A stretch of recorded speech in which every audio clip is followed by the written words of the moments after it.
13 going on 30, when my daughter wants roots and I want wings. It's funny how life works. When I was 13, I couldn't wait to grow up. Now I'm 30, 27. And sometimes I find myself wishing I could go back and tell my younger self to slow down. Because growing up doesn't mean having all the answers. The crazy part is, my daughter and I have been growing up at the same time. She's 13, standing at the beginning of becoming a woman.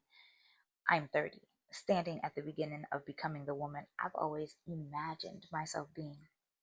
And unfortunately, it feels that those two journeys don't always look the same. I dream about waking up in a beautiful city every week, a new one, deciding what adventure I want to have that day. Traveling, creating, writing, exploring the land, and building a life that feels intentional.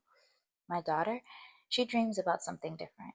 She wants friends. She wants consistency. She wants the experience of being a typical teenager and probably not being with her mother 24/7, as a world schooler probably would.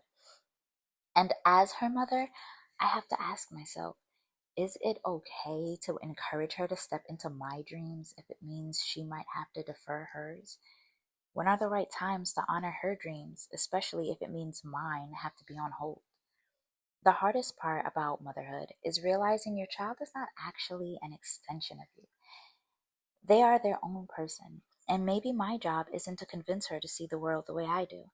Maybe my job is to create a world where we both get to become who we're meant to be. I, however, sit at a crossroads with deciding how exactly to make that happen.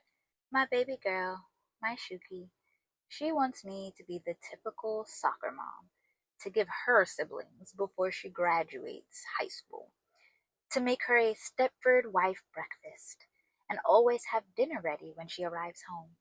She wants stability and consistency, quite literally the opposite of me.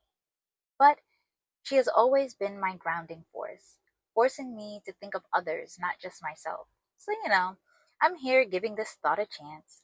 The thought of living with a partner I can actually build a family with, not just co parent, having a baby in the near future, sometime before she's 18, actually having a home of my own with a lovely backyard where I can host her friends and their parents.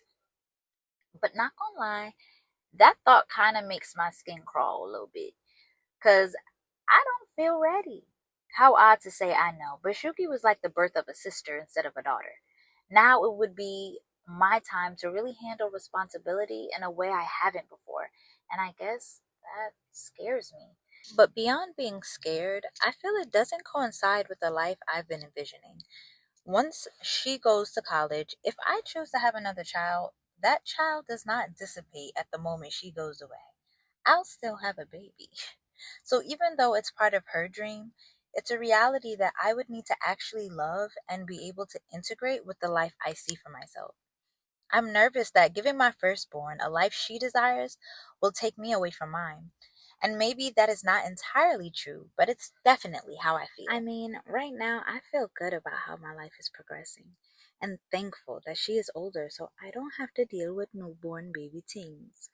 I am focused on getting my body right, affording my dream car, building my online presence and platform, monetizing certain talents, figuring out where and with whom I want to live, transforming my style. I mean, I'm truly in a season of transformation to get everything I desire. So, where does the life that my firstborn envisions fit in exactly? Well, I hope you aren't reading this thinking that by the end I'll have some miraculous answer that solves my dilemma. But I'll leave y'all with this. This is definitely the part of motherhood nobody prepares you for. You spend so much time teaching your child how to become their own person, and then one day you realize you have to do the same for yourself. Do the same for yourself while allowing them to embrace their individuality. For so long, I've identified with just being a mom, the protector, the provider, the nurturer, the one making the decisions, the one trying to create a beautiful life for her. But somewhere along the way, I became a woman with dreams that existed outside of motherhood. And I don't think that makes me selfish. I think it makes me human. The truth is, I don't want my daughter to grow up believing that she has to give up her dreams to love someone else. So why would I teach her that by giving up mine? A life of leisure, a life of constant travel, the life of a digital nomad, maybe even van life. Who knows? I'm still carving it out. But maybe the lesson isn't that she has to live my adventure. Maybe the lesson is that she gets to watch me create mine while supporting her in creating hers. Maybe she doesn't need a mother who becomes exactly what she imagined. Maybe she needs a mother who shows her what it looks like to evolve. Right now, I don't have all the answers. I don't know if our future looks like a backyard full of family gatherings, a passport full of stamps, or some beautiful combination of both. I don't know if my next chapter includes another baby, a bigger family, or simply pouring everything I have into the daughter I already have. But I do know this. I don't want to make my decisions from fear, force, or by accident. I don't want to choose a rebirth of motherhood because I'm afraid of disappointing her.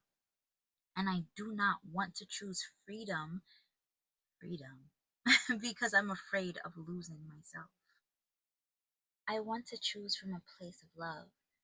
Love for my daughter, love for the woman I am becoming, love for the life we're both creating, love for the man who enters my life and reaffirms my next chapter. The goal was never to want the same exact life, although that would make mine a bit easier. The beauty is to find love in the journey, through the mistakes, through the trials, through the moments that make everything worthwhile. Maybe the beauty is that my daughter gets to have roots and I get to have wings. And maybe if I do this right, she'll grow up knowing she can have both too. Hey Siri, play Always Be My Baby by Mariah Carey. So, in a world of people seeming to have it all figured out, I'm just a woman being consistent in the one area I know how, waking up every day and doing my best to enjoy this experience on Earth. Until next time, love bugs, I'm signing out. Love, Noonie. Bye.